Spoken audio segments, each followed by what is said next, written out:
Europe 1, le club de l'hiver. Thomas Hill. Merci beaucoup d'être avec nous pour la suite de ce club de l'hiver jusqu'à 11h avec toujours notre invité Ibrahim Malouf qui dans la première heure n'a pas commis la moindre fausse note. On va voir si ça dure.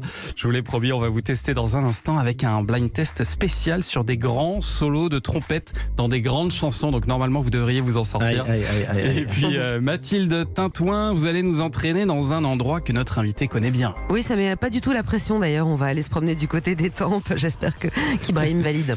Je pense, oui. Et puis Héloïse Goua, vous allez nous emmener au théâtre tout à l'heure. Oui, je vais vous parler d'amour, Thomas, et plus précisément de lettres d'amour que François Mitterrand a écrit à Anne Pinjot. Tout un programme. Et enfin, on terminera cette émission avec le coup de cœur d'un animateur d'Europe 1. Aujourd'hui, c'est une animatrice, Bérénice Bourgueil, qui sera avec nous. Mais avant ce programme de choix, on accueille le stand-upper Donald Jacksman.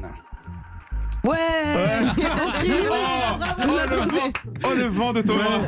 C'est-à-dire que normalement il y a un jingle, mais ça marche mieux avec le jingle, mais c'est pas grave. Salut Donald, ça va bien? Je suis très content d'être là. Bah oui. Vraiment, pour moi, c'est Noël avant l'heure, quoi. Tu sais, on a Ibrahim Malouf. J'adore, quel cadeau de dingue. Je suis honoré. Hier, on avait Thierry Beccaro. C'était moins ouf, franchement, je te cache pas. Non, Thierry Beccaro, c'est bien, mais c'est le genre de cadeau quand on te l'offre, tu dis fallait pas. Et non, je peux pas te laisser tu le dire penses ça. vraiment. Ibrahim, moi, je vous adore parce que vous avez rendu hype la trompette. C'est ouf ça. Avant vous, il y avait bien sûr Miles Davis, il y avait Louis Armstrong, et petit à petit, la trompette est devenue un instrument un peu pour les personnes dans les émissions, comme tu sais, déchiffrer des lettres, affaires conclues, confession intime, faites entrer l'accusé. Puis vous êtes arrivé et vous avez rendu le tout sexy. L'autre jour, j'étais chez moi, c'est vrai Thomas, je regardais une émission de variété, il y avait Ibrahim dedans. C'est le genre d'émission qui passe souvent à la télé avec des artistes trop rares qu'on voit malheureusement pas beaucoup en télé. Slimane Evita, Kenji Girac, Vianney, Amel Bent. Et il y avait Ibrahim qui jouait et c'était envoûtant ce que vous jouez. Et c'était tellement envoûtant. À un moment, ma copine, elle m'a dit, en vrai, il est sexy, Ibrahim Malouf. Pourquoi en vrai? Elle m'a dit ça et je l'ai quitté direct. Je l'ai quitté. J'ai pas assumé. Obligé, ouais. Parce que autant quand elle me disait j'adore Ibrahim Malouf, on dirait Mouloud Achour qui a arrêté les chocobons. Ça, j'adorais. Ça, c'était intéressant, tu vois. Mais après, elle a commencé à me dire il est sexy, j'aimerais qu'il souffle en moi comme dans sa trompette. Non. Là, c'était gênant. Non, oui, c'est gênant. C'était gênant parce qu'en plus, on faisait l'amour. Donc vraiment, un peu de respect, tu vois. Mais pour être honnête, Ibrahim, je suis un peu jaloux de vous parce que moi-même, j'ai failli être un grand musicien. Ah oui? Et je me suis fait les croisés et vraiment...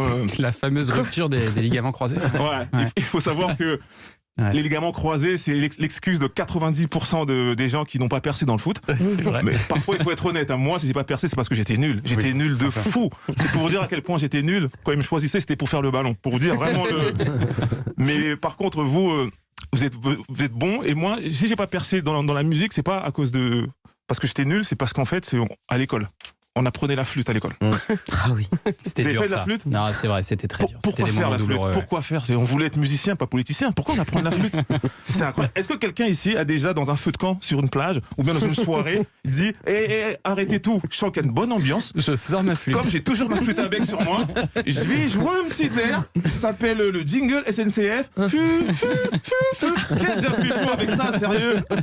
Le cours de musique dans mon collège, c'était à Villers-le-Bel en 95. C'était l'anarchie. Le prof de musique, il avait un bracelet électronique, t'imagines? C'était le proviseur, c'était gênant.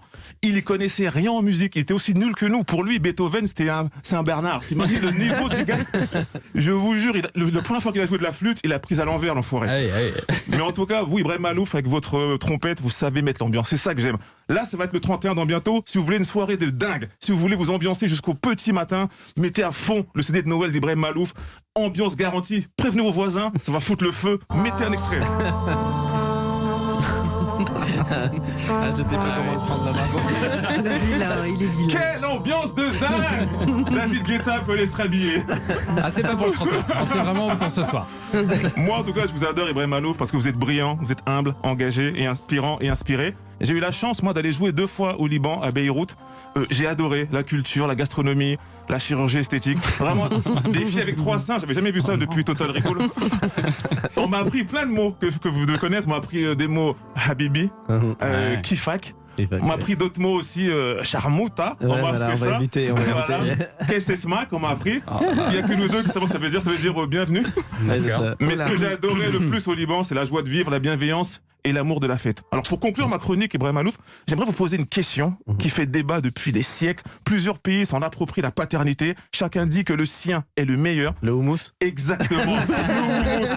Qui est le réel inventeur du houmous? Ça, Quel c'est pays? une bonne question, Daniel. On sait ou pas? En tout cas, merci pour cette chronique. Je pense que le houmous, comme pas mal de plats comme ça, c'est des plats qui ont voyagé de la culture ottomane. Ça vient de toute la culture méditerranéenne.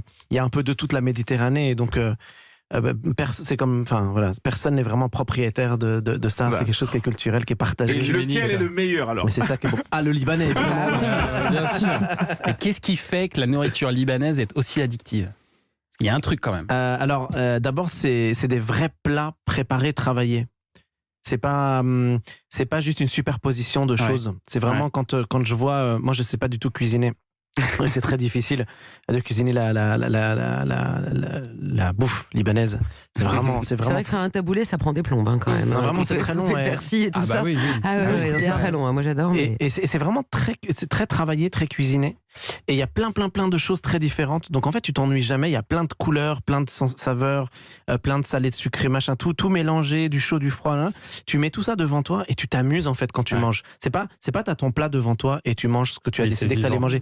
C'est hyper vivant, c'est très convivial. Tu partages un vrai moment de convivialité avec les gens avec qui tu manges. C'est ça, je pense, qui fait que c'est aussi chouette. Et la 10h09. Les proportions aussi. Hein. Et les proportions. Parfois, tu dis tiens, c'est pour qui? C'est pour toi en fait, c'est une table comme ça.